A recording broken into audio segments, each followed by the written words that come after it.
magkaingaso ang kinabuhi. Bahalag lisod ang kinabuhi. Bahalag lang kay nanglibak sa imuha. Bahalag din kay kanaban ni magsuon. Ayaw lang yun paghawa ya sa tiilan sa Ginoo. Kaysa tayo nigsuon nga mohawa o musibot na. Ang Dios walay kalipay kanato. O kung ang Dios walay kalipay kanato, igsoon kinsa may malipay. Duha ra gyud.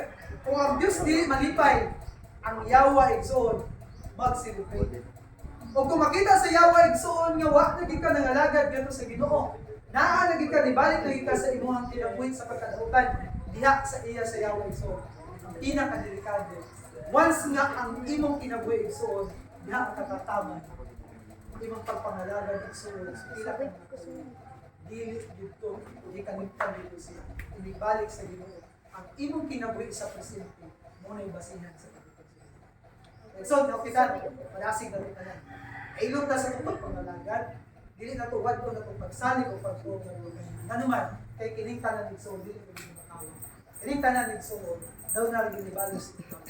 And this ka na ito tanan o happy Sabbath. Amen.